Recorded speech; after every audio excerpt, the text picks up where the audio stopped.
Bismillahirrahmanirrahim. Assalamualaikum warahmatullahi wabarakatuh.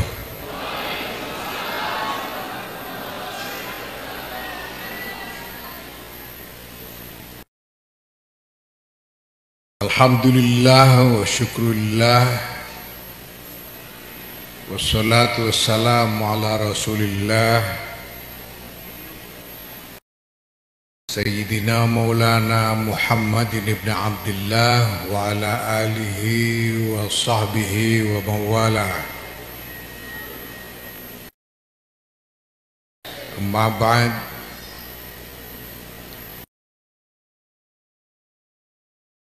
Yang saya hormati hadirin sekalian, kader-kader Nahdlatul Ulama, baik dari jajaran kepengurusan Banom maupun aktivis-aktivis yang ikut hadir pada kesempatan ini, para tamu undangan yang saya hormati, alhamdulillah. Selamat ulang tahun Nahdlatul Ulama ke-102.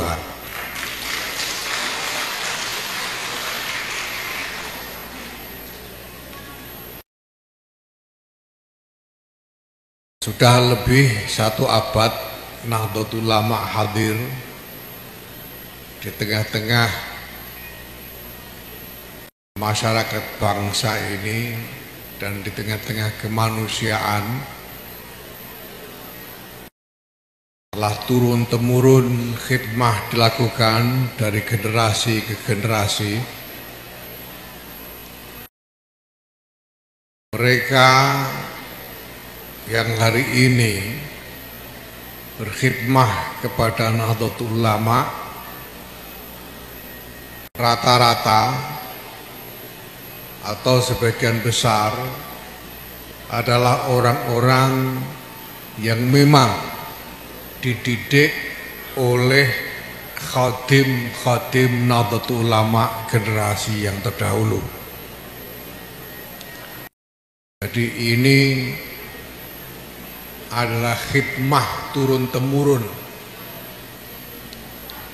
Dan setelah lebih 1 abad ini, sebagaimana saya sampaikan pada puncak resepsi peringatan Harlah yang lalu di depan Presiden Prabowo Subianto, hari ini kita mewarisi tinggalan berupa inisiatif-inisiatif yang terlembagakan maupun inisiatif-inisiatif yang ditradisikan, yang begitu banyak dan kompleks, yang berskala raksasa. Secara nasional kita punya lebih 26.000 pesantren, lebih 10.000 sekolah dan madrasah, ratusan rumah sakit, ratusan perguruan tinggi. Kita punya struktur kepengurusan sampai ke ranting di tingkat desa, mulai dari tingkat nasional sampai ke tingkat desa, yang tempo hari kita jumlah personilnya, personil pengurus NU dari tingkat pusat sampai ranting yang di SK itu jumlahnya tidak kurang dari 2 juta personil pengurusnya tok. Masya Allah. Sementara itu kita juga punya 14 badan otonom, organisasi-organisasi yang mandiri tapi yang terafiliasi dan terikat secara struktural kepada Nahdlatul Ulama. seperti Muslimat NU, Gerakan Pemuda Ansor, Fatayat NU, IPNU, WPPNU dan lain-lain yang strukturnya juga beriringan dengan struktur NU. Maka seharusnya kalau NU strukturnya sudah sampai ke desa strukturnya, maka Banom-Banom ini juga harus membangun struktur organisasi sampai ke tingkat desa, di tingkat ranting. Ini Masya Allah, ini warisan yang luar biasa raksasa. Nah, saya katakan bahwa sekarang saatnya kita berkonsolidasi agar semua keseluruhan warisan-warisan besar itu bisa kita kelola secara lebih baik, kita kelola secara lebih sistematis, lebih rapi, lebih terarah dan koheren. Koheren itu artinya padu. Koheren itu seperti layaknya tubuh dengan anggota-anggota badannya. NU itu sebagai satu tubuh punya instrumen yang bermacam-macam, anggota-anggota badan yang bermacam-macam. Ada kiainya, ada muslimatnya, ada mahmudnya, fatayat ini, mamah muda maksudnya.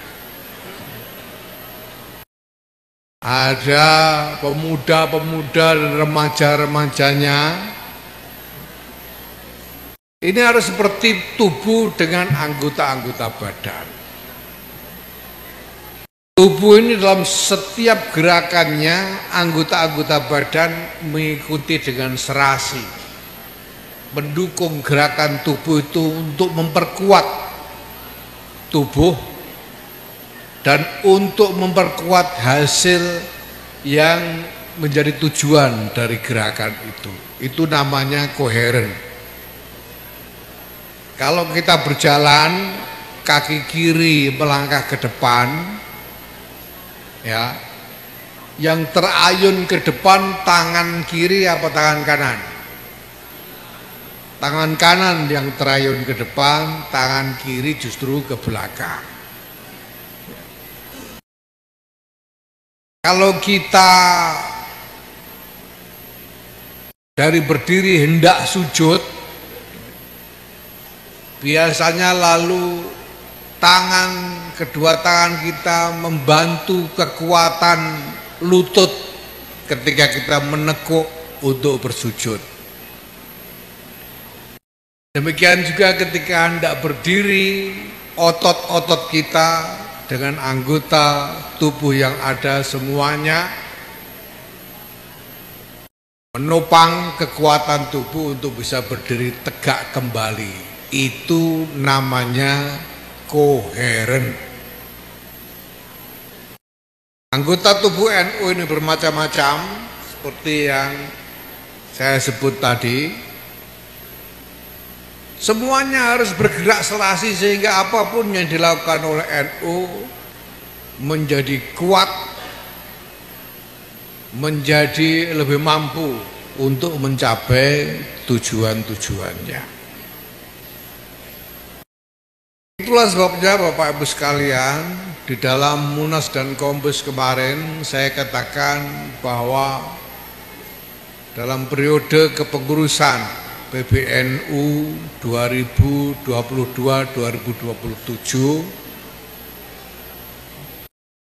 yang paling utama dijadikan sebagai agenda sebetulnya adalah konsolidasi untuk menjadikan NU ini koheren dan kuat.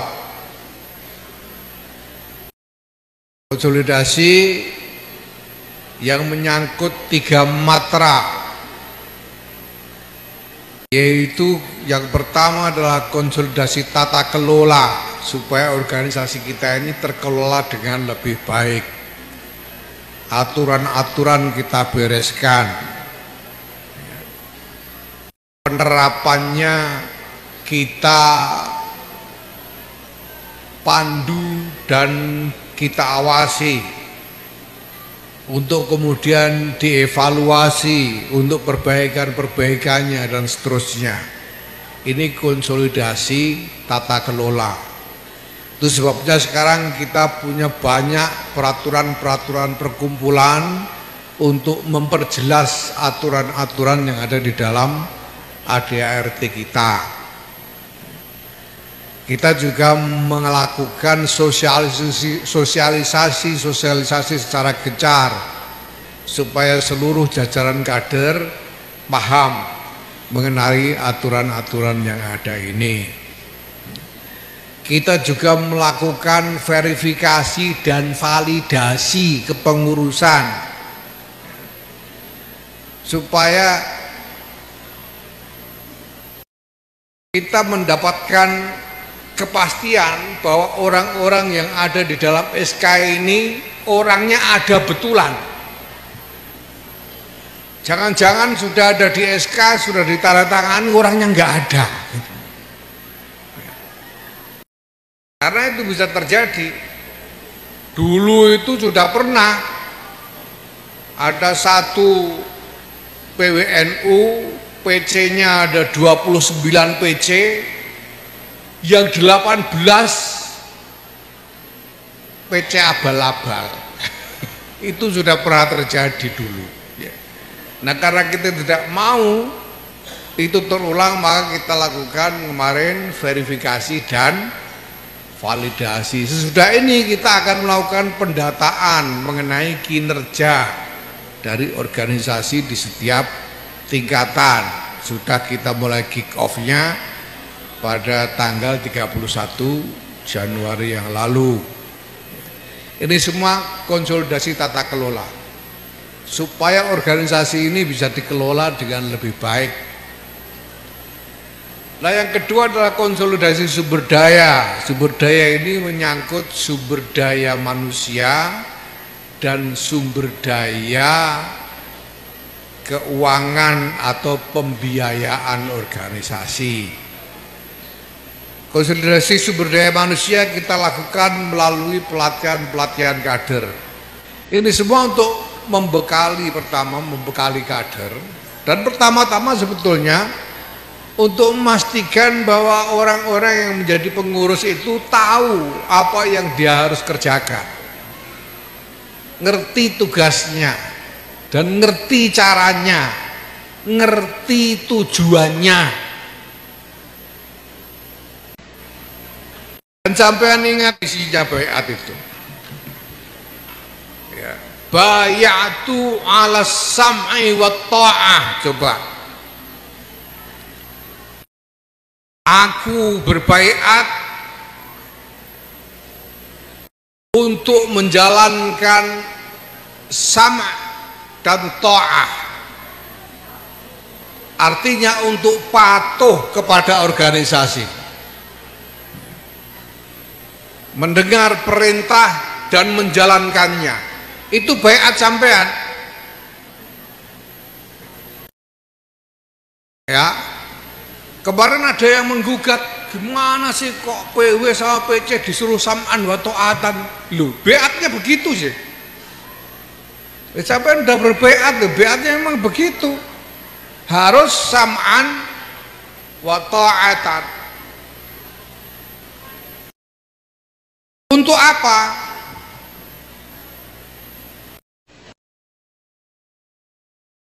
Bayatu 'ala sam'i wa ta'ati. Untuk apa? Bil jihadi. Coba. Untuk berjihad.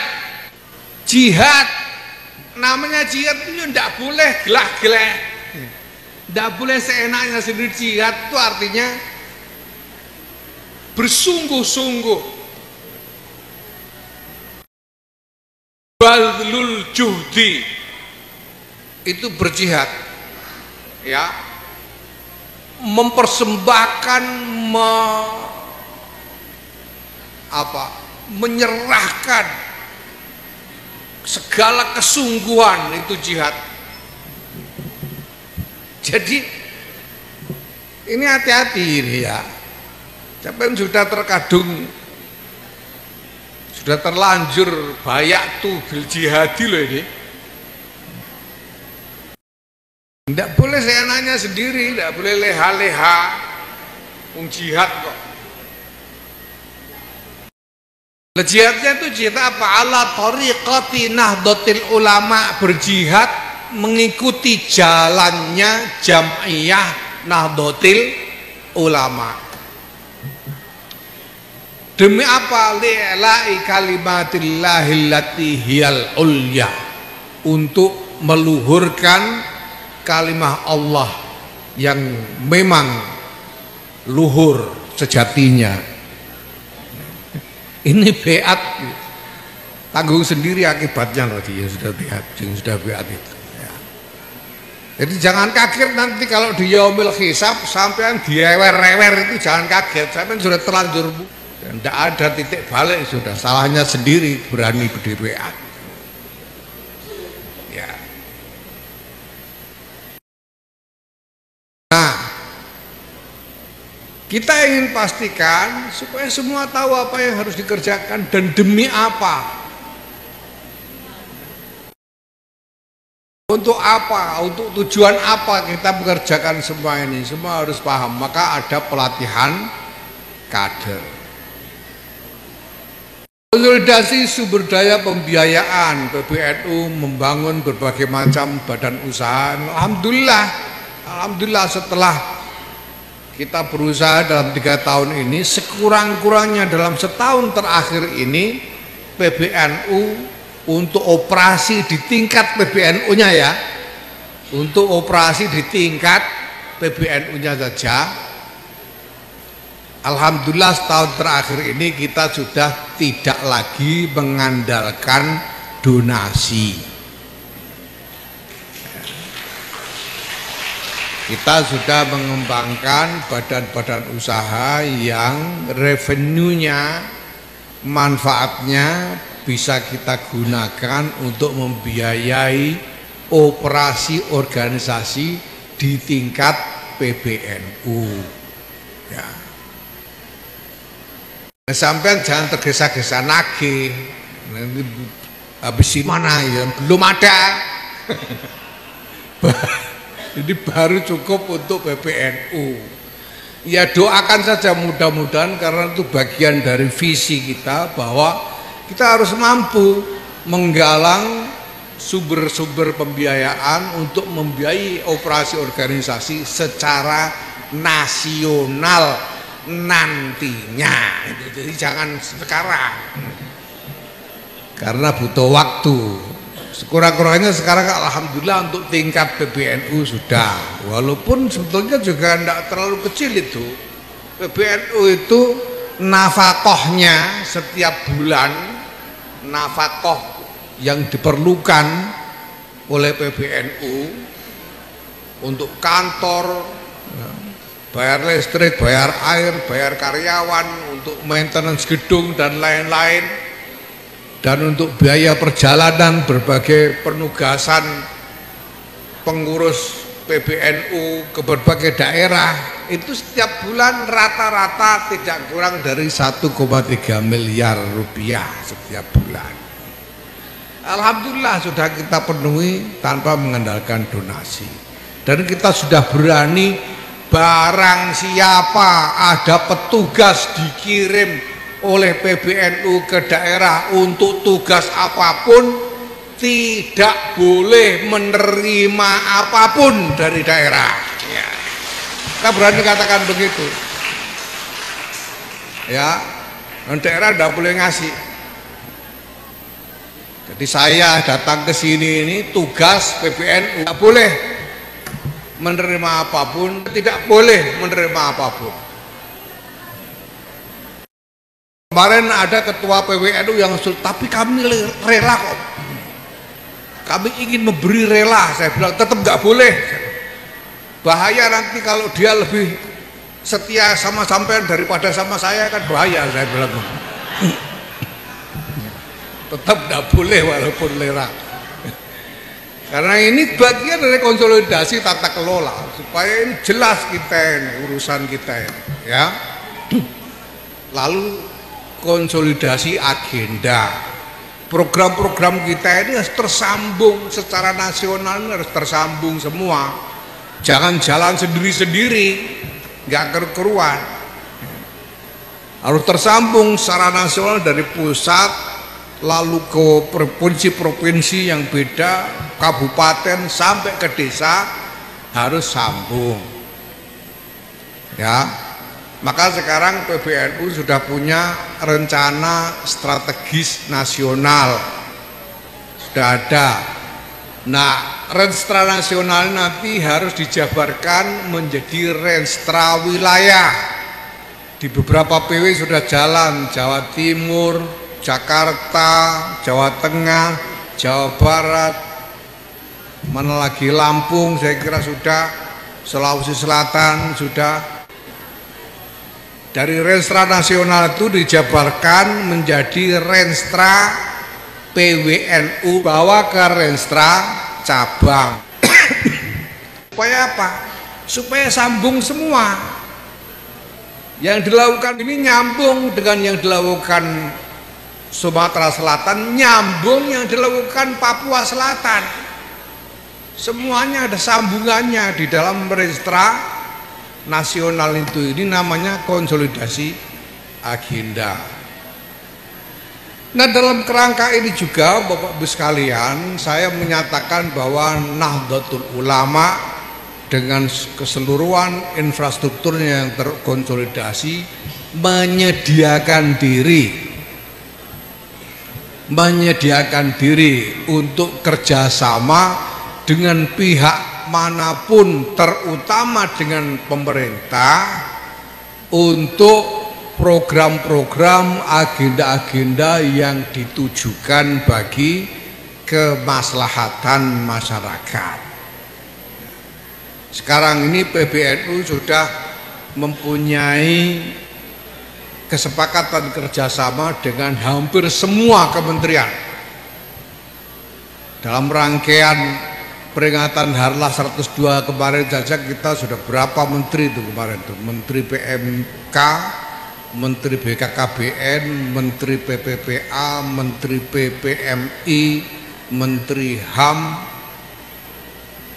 Menbulog, kemudian BGN, Lemhanas, mana lagi? Udah, PPMI ya, 8.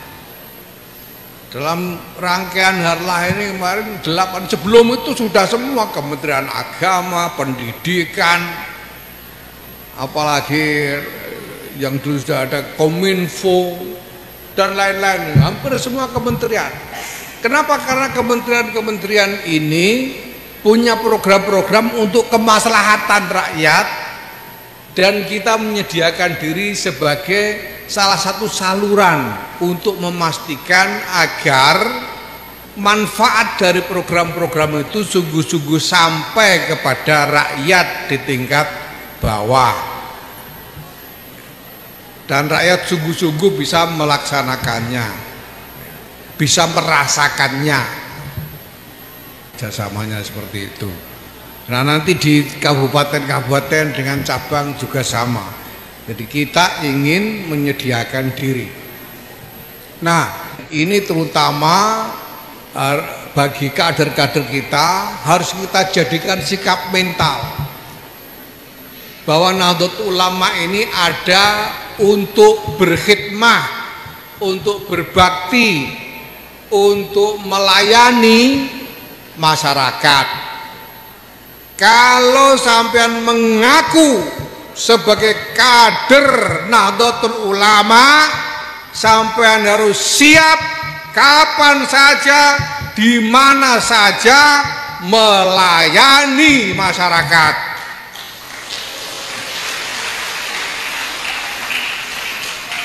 Ya. Kalau males sudah ndak usah ngaku-ngaku NU sudah sana. Kalau berani ngaku NU harus siap melayani masyarakat kapan saja, dalam keadaan yang bagaimanapun. Selama kita mampu, kita harus melayani masyarakat.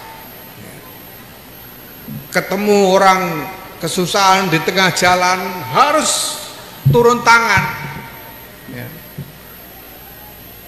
Apalagi di kampung ada persoalan yang harus ditangani, harus ikut membantu dan perlihatkan, biarkan orang tahu bahwa kita adalah kader-kader Nahdlatul Ulama, kita adalah kader-kader yang dididik dan dibaiat untuk melayani masyarakat. Ya, mudah-mudahan dengan itu kita sungguh-sungguh bisa menyambungkan barokah dari para muassis Nahdlatul Ulama ini, bahwa sekarang Nahdlatul Ulama bertahan sampai lebih dari 1 abad, berkembang menjadi begini besar. Ya, sekarang ini sudah lebih separuh orang Indonesia mengaku NU sudah 57,6% penduduk Indonesia kalau ditanya mengaku sebagai warga Nahdlatul Ulama. Begini besarnya NU berkembang, dan begitu banyaknya tadi khidmah-khidmah yang sudah dilakukan, itu semua karena barokah dari para pendirinya. Kita ini, saya ini tidak potongan barokai, tidak dalam makom membuat barokah sendiri, itu ndak. Jauh kalau bikin barokah sendiri, jauh ndak. Kedudukan kita apa? Kedudukan kita itu sebagai penyambung barokahnya para muassis. Kalau Yahya Stakuf sekarang jadi ketua umum PBNU, ini karena barokahnya muassis. Kalau Yahya Stakuf sekarang jadi ketua umum PBNU, ini barokahnya muassis. Kalau sekarang kita menjalankan program konsolidasi dan lain-lain, itu semua barokahnya muassis.